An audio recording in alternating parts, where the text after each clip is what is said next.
ERP transformed finance, and AI is transforming what finance looks like next. The question is no longer whether you have an ERP, it's whether your ERP is still the center of your finance strategy. Welcome to the ERP Perspective. I'm George Collier, and today I'm joined by John Cusick from Echo Park Consulting to explore why the future of finance may not be one platform at all, but an AI native ecosystem where ERP becomes just one intelligent component of a much bigger picture. John, welcome to the show.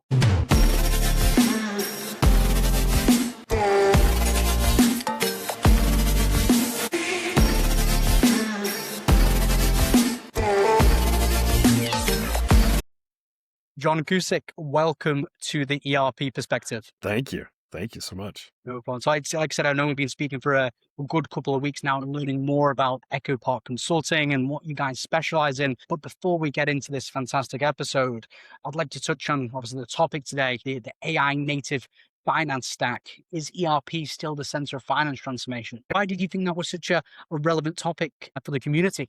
Well, I think it's because it's changed a ton. I mean, if you look at it, the amount of options that you have for ERP have changed considerably. And like what people actually define as ERP is different. And not to spoil it too much here, but I think the biggest thing is that there's a lot of change happening mainly in AI, and that has changed how people think of ERP. And so this is a great topic. It's a great topic. 100%, John. And before we get into that, so people know who John Cusick is and what Echo Park Consulting is, can you give us a bit of a background of your career? Yeah. So, my background is mostly in legacy ERP. I was at a legacy ERP many years ago. I was a SME in the area of subscription billing. So I've worked at a lot of different companies, specifically in the SaaS space over the years, and expanded that beyond it. I helped start actually building a new ERP for a little while. And then I went on to travel the world with my wife for about a year, which was great. I suggest that to anyone. Gained a lot of perspective, I think, in the world. The other thing that was really cool about that experience was understanding how people actually operate in not just only this part of the world, which I'm in the US, but other parts of the world as well. And then after coming back, I went to another partner that is now a sister company to Echo Park Consulting called Bryant Park Consulting. And now I'm at Echo Park, where we're building out a AI native ERP tech stack related company that's helping companies actually build the processes out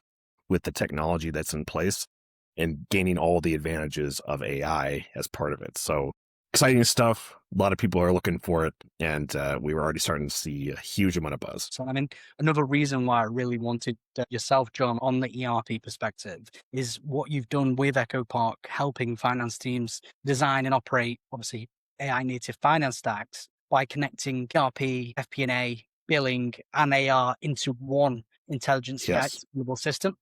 So that's what I was blown away by, and I think I just believed it would be a great platform for you to share with the community, your experiences, what you've been doing, and obviously talk about the main topic, that AI native finance stack. So yeah, I know we've got a great episode ahead of us. And in terms of that, the big shift into finance, finance transformation used to mean implementing ERP. So what's changed that's led the rise of this AI native finance stack? Yeah, it's interesting because really the actual needs of finance individuals have not changed.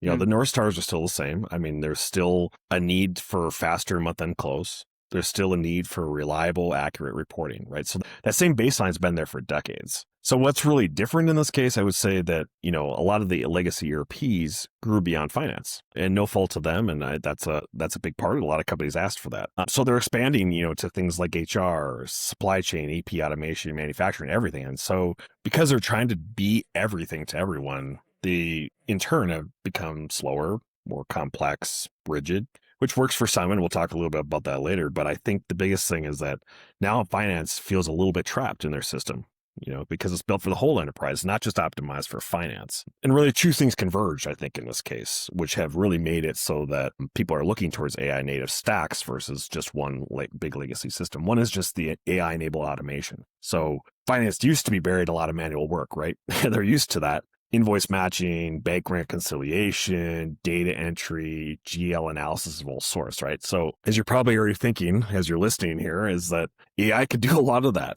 and it can do it a lot more accurately. So problem is really that legacy ERPs have predated AI, which is not, again, no fault to them. They weren't built to leverage it. And though they may in the very near future, they aren't today. And then the second thing is really that best of breed solutions have emerged. So I think that used to be a little bit less of a thing back in the day. Now those are specialized tools that are there, industry specific, they're process specific, they're better, they can integrate with ERPs better. So really that all-in-one story is now not as compelling. So AI native stacks, I think, are starting to become more popular for that because they still have the same needs. They want a fast close, they want to have good reporting, but now it's about capability. What can they do faster, smarter, without having to put their, company through a huge change, and go into a legacy ERP implementing? I think you touched on some points there that I think a lot of people will identify with. And that month end for any business, I mean, even myself, you're running Yeah. the ERP Perspective and also the consultancy or recruitment business that I run. We deal with a lot of contractors. We need to make sure, obviously, the invoices are paid on time, tracked, etc. And then with the ERP Perspective, with the merchandise, I fully identify that you need to have an up-to-date system or a way of tracking that and making yourself more efficient, because it can affect so much, how business processings, but a variety of issues can Yeah. arise if it's not right. Well, and the reality is that you want to probably use the best tools you can out there if possible. You don't really want to, I wouldn't say settle for something that's maybe more mundane. And because you need to be able to move fast, you want to be able to, especially, different size of companies, speed matters. And the same thing happens for finance, right? They have to be able to collect all that information. So Yeah. it's a big deal. It's a big Yeah, deal. 100%. And do you still see ERP as the core of finance, or is it becoming just one layer in a broader, more connected stack? I think, yes, it still has to be that critical system in your stack. I mean, it's the most foundational one. It needs to be that system of truth, and specifically for accounting and finance, because that's where everything should be coming into. That's not a negotiable thing. And I think it's just because it has been doing so much that it's been really hard to see it as like being that foundational piece, because it's causing a lot of chaos in a lot of other areas that are not necessarily what it's there to be, which I think there's a couple things that ERP really is. One is it needs to be a receiver of truth. So like, to use a baseball reference, it should be the catcher, right? All the information is there.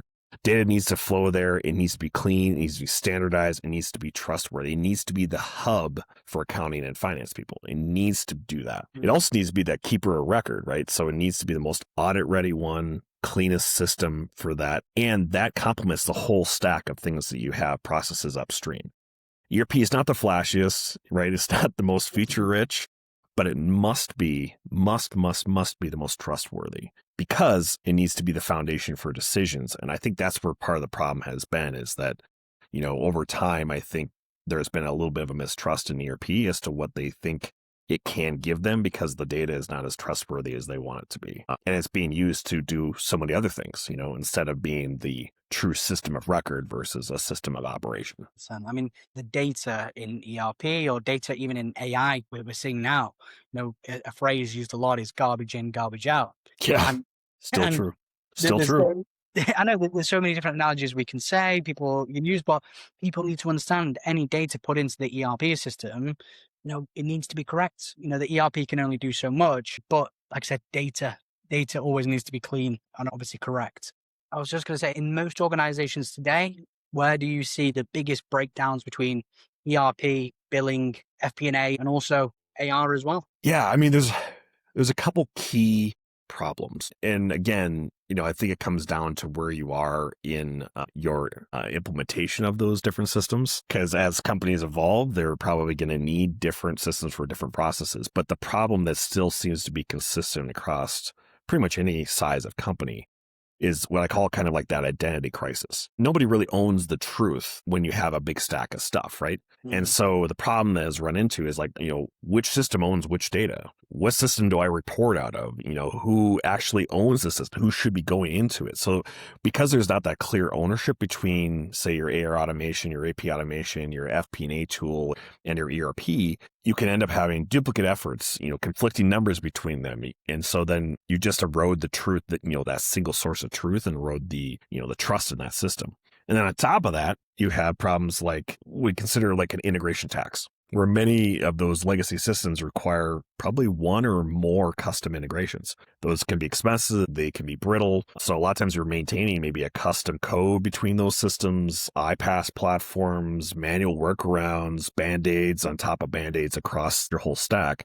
That costs money, and it continues to cost you money for years to come. And on top of that is the fact that it's fragile. When data flows through those custom integrations, things can break. Mapping errors, data transmission failures. You have fields that don't sync over time. And so it causes a big problem that makes it more rigid. And I think that change is nearly impossible in that cycle, right? And so a lot of the companies that are dealing with these issues, they end up having to deal with rigidity. For example, a good example I like to use is like SaaS billing models. In my career, there has been a lot of change in how people bill for things.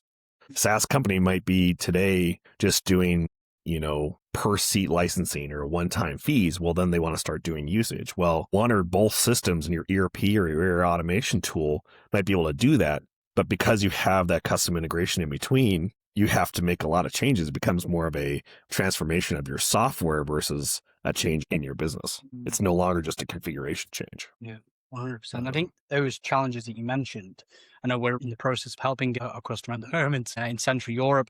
And I was explaining to you earlier this week that they're really struggling with that communication aspect. If you've got different platforms that you're using or your team's using, and those data points aren't matching up, it can cause a lot of confusion. It can cause a lot of time constraint. Going through these different platforms, and if you can sort of have them all integrated so they communicate better, you don't just increase the communication, but the ownership is a lot easier to see and can control as well. So, I mean, I've got a real life example where we're assisting a customer at the moment, but once that is fixed, it's not just about where the problem sits, it's where you can help a business as well with them scenarios. Oh yeah, 100%. And I think it becomes especially today with how things are moving, speed matters for how you make changes in these processes. Like your business is not going to slow down. You shouldn't be slowing your business down because of an ERP transformation change.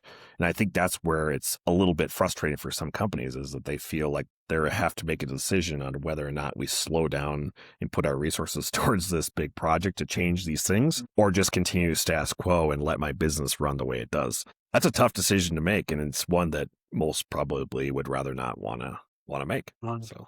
And I mean, it's not always, more tools don't equal better outcomes. And you mentioned obviously best of breed model there, and people trying to add all these different functions and these different systems, and especially finance teams are, adopting more tools than they ever have done. So why do so many still feel disconnected and reliant upon spreadsheets? I mean, simple as those changes hard. I mean, finance teams are just humans just like you and I. We resist change. Technology is moving fast. Just look at how the AI age has come. It's ramped up considerably in the last year. And through all that, for a finance or accounting individual, and even for myself, I look at my own business, like sometimes, you kind of gravitate back towards Excel because it's familiar. Those new systems aren't familiar. So really for finance and accounting individuals where that friction appears, they revert to what they know. And I don't blame them for that.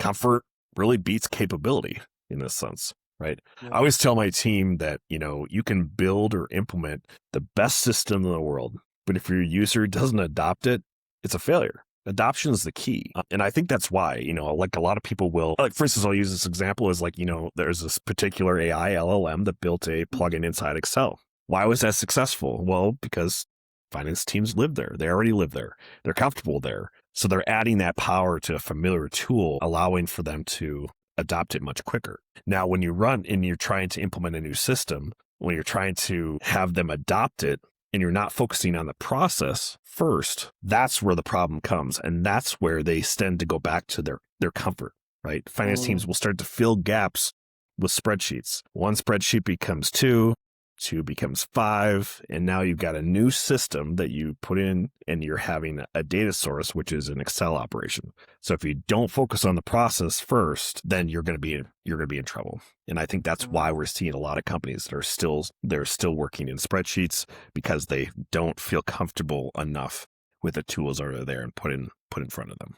So it's obviously adoption, training, and I think when businesses use more tools thinking it's going to help the business perform better, it might confuse those who are using those systems. When you've got to understand on how to use 4 or 5 different systems rather than maybe one centralized one, it might create a bit of confusion. When it does become too hard or it does become too challenging, and maybe out of fear, I want to do my job well, I'll just revert back to what I already know. 100%. That obviously limits innovation. It limits these fantastic new systems. And as you highlighted perfectly, you got the best system in the world. But if someone's not confident in being trained or how to adopt it, it's not going to be known. It's like undiscovering the possibilities of a new system in a way that's simple, but people actually understand why. Yes. And I think that's where it comes down to, I talk about our team in Echo Park.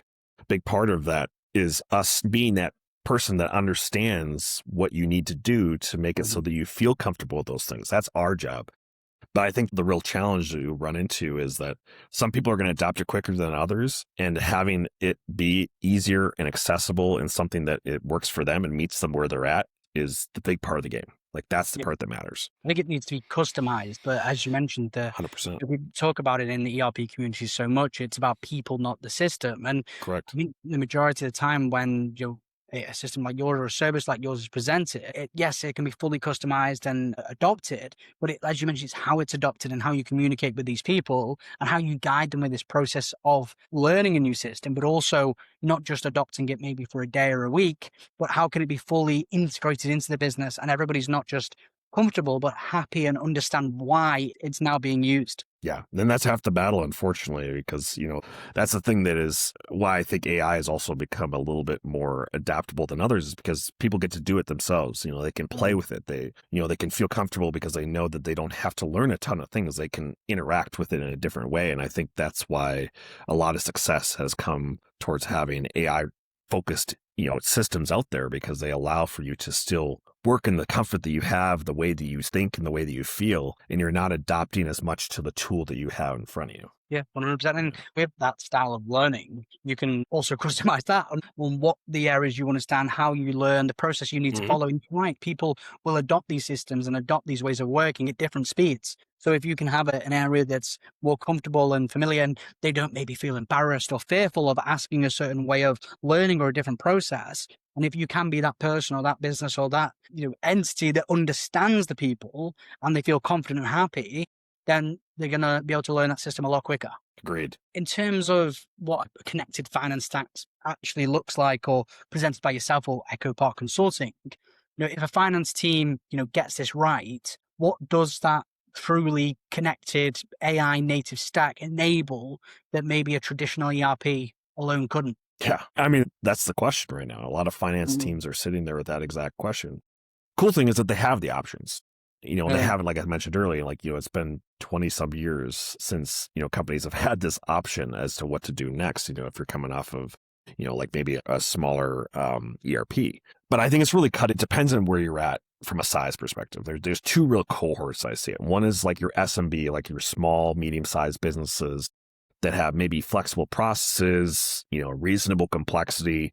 Like, this is their moment, This is their moment to have an AI native stack, because native integrations work really well. They're getting a lot better. With AI native ERPs, they are actually going in and creating those native integrations for you. There's no custom code. There's no iPaaS tax like we talked about earlier. They have less technical debt as a result. They're not customizing a ton more. They're not building in a bunch of workarounds. They have reliable data flow, right? They're getting in information that makes sense for them because it's only focused on the ERP. And the ERP is the general ledger. And surprisingly enough, lower cost, because even these best of breed solutions, a lot of them are, cost a little bit different. They're actually priced differently than if you were to buy that as one legacy ERP that does the master of none, right? Or does a couple of things well, but maybe not others. So all of that for SMBs is a great place for them to be. Now, if you go up the market a little bit, medium size up to enterprise, that gap closes a little bit. I think the value that they get is a little bit different, probably a little bit more of a story of where the legacy makes sense, because maybe you have custom processes, you have higher complexity, unique industry needs, for instance. So that picture is a little bit more nuanced for them. And so legacy traditional ERPs may have an edge in that case because they can handle that complexity and customization you need. I think that advantage will erode over time, and mainly for the fact that I think that legacy ERPs are providing a lot more today that'll eventually get caught up by AI ERPs in the past. However, the legacy ERPs are the ones sitting on cash that are investing in AI, so they'll catch up the other way. So I think the gap will close. They'll go down, and then the AI ERPs will catch at one point. And so they will eventually, for a medium or enterprise system, they will actually be at a better place in the next couple of years. But again, this all takes time. We don't know how much time it'll take. Could be 2, 3, 5 years or 2 months from now. We don't really know. But it's a very interesting space because of that. Yeah, 100%. I think, yeah, I hadn't thought about it in that way before. It's, like as you mentioned, time can definitely change things. And if they do make that investment, there's no crystal ball on knowing how long it would take. Yeah. And that graph of these businesses that have that AI innovation going up, and obviously these legacy systems with that cash who are investing in AI, how quick is that adoption and how quick is that success, from those legacy systems? But nobody knows. And these businesses are evolving, and it's sometimes business critical that they have this new system, or they need to tackle their issues and problems they're having with their current ERP system. So I think that creates a big dilemma, especially for them small to medium-sized businesses. Well, and on top of all of that is the fact that you have AI ERPs themselves, because they are, and we probably talked this at some point, but as they are right now, they do sit specifically in more focused towards the GL. Like they're very focused on the exact area that accounting and finance people need to be, the accounting hub. That's not to say that they won't expand to some of these areas that maybe legacy ERPs are doing, like AR automation, things like that. So there might be a little bit of that too, where they kind of, the stack becomes a little, maybe it's 5 systems now, maybe it's 3 later, right? Where legacy systems might be, you just have 1 or maybe 2. So there's a lot of converging pieces here.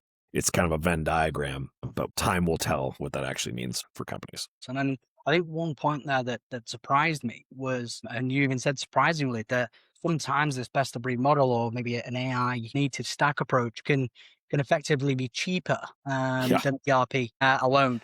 And it's crazy to think, if you said to someone, if you went down this route, it could be hypothetically cheaper, faster, more efficient, and better suited, highly customized for your business. If I was a CIO, hearing that, I'd probably be saying, "What's the catch?" Right? Too good to be true. So, if a CIO came to you and said that, or someone said that to you, what would your response be if someone says, "It sounds too good to be true"? Well, I mean, just let it speak for yourself. Like I build stacks with prospects, where, they're sitting there saying, "Hey, yeah, I'm ripping out." Maybe they have a data layer that they're putting some kind of visualization on top of. And so they're spending $40K a year on that thing. And they're ripping that out because now the recording capabilities within AI ERP are better, or maybe the systems around it. So now you start to think like all these ancillary systems that you're taking out, not just the systems that do the process, but the systems you've had to build on top of them to do that. So the cost just continues to go down in that case. The other thing I would say to that CIO is that won't be that way forever. We're at an inflection point where, AI ERPs and AI native systems that are popping up, they're in a spot where they're willing to go cheaper to, grab market share. So there's definitely a potential for that to grow over time, and then the cost will grow over time. But the advantage you're getting is that you're getting all the AI native capabilities that are coming out, and they're doing releases multiple times a day, not multiple times a year. So that's really the big thing. You kind of have to capture the moment when you have it, knowing that you may not have that forever. Yeah. 100%. I think that's a really interesting perspective. And what I'd love to touch on with you, John, is the role of AI, but also the agents.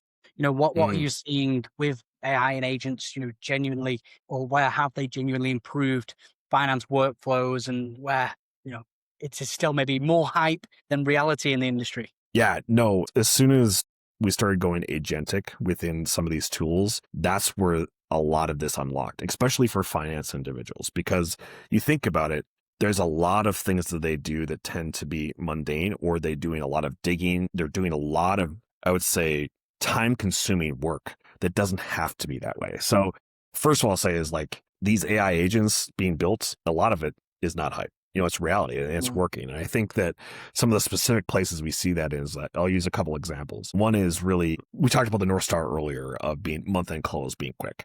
Month-end close automation is a really important thing for finance companies and for companies for speed of making decisions as well. So think about it this way, is that AI agents can be built and are being built today to investigate things like, is this variance normal? What caused it, right? They research through all the data.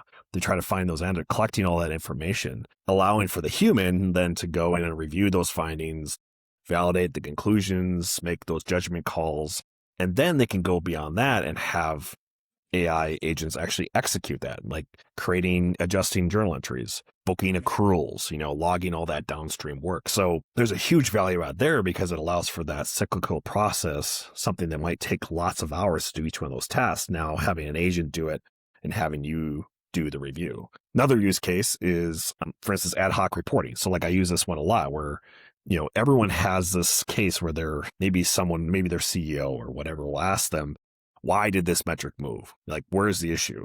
Well, normally an accountant or an analyst maybe will go in, could spend hours digging. I mean, it might be 15, 20 minutes, but it could potentially be hours trying to find that needle in the haystack. So AI can do some of that work as well. Looking through that, building these smaller ad hoc reports and servicing those answers a lot quicker. And then third, but certainly not last in this, is that the continuous close idea has become more and more common within AI ERPs. And the reason that is the case is because with these AI, and this is even before agents, but now with agents, are able to do some of those like cash reconciliation things quicker, like rolling through bank feeds, bringing in data, reconciling them on a daily basis versus having to wait till the end of the month. You're reviewing exceptions throughout the month instead of waiting till the end of the month. You're going through and doing all the continuous work throughout the month because you have the time to do it, because you're not spending it doing all of the laborious things that AI is helping you do. So you think about it, you stack all these things together and you say like, hey man, if I've got 2 or 3 agents that can do some of these things that are the most laborious things that I do, you're gaining a huge advantage. And I think it's not just the efficiency, but also, I guess it is still efficiency, but time, there's also a financial aspect there as well. 100%. Which Yeah. you can massively save on. But there's so many benefits. I know my question, where is there still more hype than reality? But from what I've heard there, it sounds more reality than hype. Yeah, I can say too, like where the hype isn't, where I would say that the hype is, and where people don't realize. Let me put it this way: I think that AI definitely has hype, or AI agents have hype in certain areas. Like for instance, some people will say AI can close my books automatically. No, it cannot do that, and we don't want it to. You still need humans to approve. AI needs no human oversight for this type of stuff. No, again, still not true. And then AI works with messy data, and that's probably the most common thing I hear. Yes, it deals with messy data better, but still having clean data does still matter. So there's a lot of things there where I think people will say like, AI will fix it. And that's where the hype comes in. I think that people that go completely to the AI will do it versus working along AI to do these things, that's where you get in trouble. And that's where the hype is. And I think it's an important point, but where you mentioned, it can't close books on its own or anything like that. And I think sometimes businesses need to understand you still have that human verification process, because otherwise there's a lot of risk. And I think that's where maybe some of the resilience or pushback to adoption of these AI services is safety, and it is fear, and it is, what if it goes wrong? When you speak to business and they say, we love the idea, we think it's fantastic and it would help and save us so much money and time, but it's still that confidence, that risk aspect. And how would you advise a business who maybe is a little bit fearful of the adoption? Yeah, really it comes down to what's your appetite for how you want to go forward versus dealing with what your issues are now. Like I always advise companies when they come to me, I'm like, they'll be like, what do I do first? Like, what are the things that I should maybe utilize AI for? What I should use a new system for? I'm like, figure out the pain. Where is your pain? Go towards where your pain is and figure that out, because going and trying and building that out, putting your data to the test, putting these systems to the test, what is there to lose? You're already in huge pain. So I would say that for those companies that are looking at that and saying, hey, I'm fearful of the idea, go in there, test it, try it, put some effort into it, because it is getting better and it will continue to get better. And you don't want to be sitting on the sidelines either when it does. As this shift continues over the next couple of years, do you think ERP will remain the foundation of finance, or are we moving towards something fundamentally different? Yeah. Drum roll, right? Drum roll. What is this? Is this the foundation? Yeah, I still think it'll be the foundation. I still think that ERP is the foundation of finance, but it'll look different. And I think that's the thing it's the caveat of the little star next to this, is that, look at the name of it by itself. ERP stands for Enterprise Resource Planning. It's kind of a misnomer, right? It doesn't really plan our resources necessarily. It depends on where you're at. It doesn't manage everything well. It's still, the core of it is it needs to manage the GL. That's the core. Everything else is really noise when it comes down to what it actually truly needs to be. And I think in a lot of ways, ERP has lost its way in a lot of the space. And then again, it has nothing to do with the fact that companies don't want it. They do. They want to have all these other functionality. But I think now, because of all the best of breeds and because of the ability for us to connect to the ERP much easier, ERPs that are more modularized are becoming less effective, because really what they truly want, what the finance and accounting individuals that talk to me, is they want it to be trusted. Like, they want it to be the trusted source for their financial foundation, right? They want that to be the base. They want it to be auditable. They want it to be the source of truth. They want that trust. And I think that's the thing that's different. And so ERP changing in the near future really looks like having it be more focused on the GL and putting a lot of energy into that, utilizing AI in closed checklists and helping companies actually take the data, be that catcher like we talked about earlier, and go in, utilize it in different ways. Not to mention, one of the things that I'm starting to see trends in, and I've talked to people about this over the last couple of weeks, so a little bit hot off the press, but I would say that, LLMs, for instance, are doing really well with MCP connections between a bunch of different tools. So there's a lot of finance and accounting individuals that can utilize now richer data within ERP to start building reports in their LLMs. And that's a different way of interacting with your ERP than just logging into your system. And think about that from an FP&A standpoint. FP&A tools can now rely on that ERP data better because it's now more focused. It's not trying to be everything to everyone. It's clean. It's audible.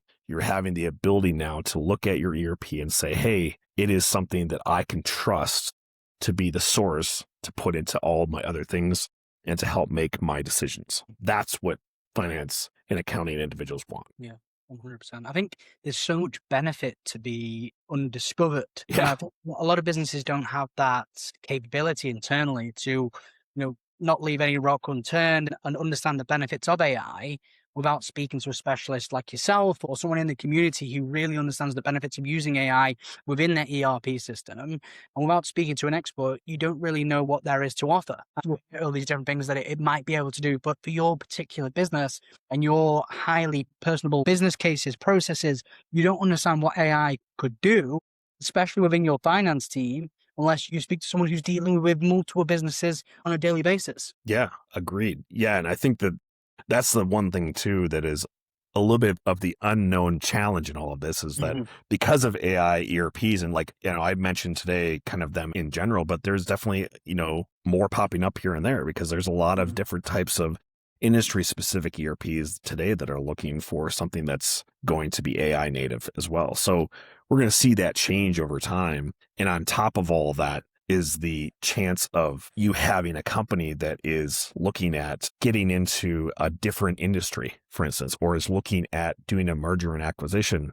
And so they're put in a spot where they want to be able to look at all the options. Well, there's a lot more options today because there's AI native, there's the legacy systems that have been there. There's a lot more options than there were, and it's hard to keep up with. It truly is, even for myself. And that's part of my role now at Echo Park, is to connect those systems, understand them, so that I can help companies figure out what's the best stack for you based on your actual requirements. What's your process? What do you need to get done? What is the work that needs to get done?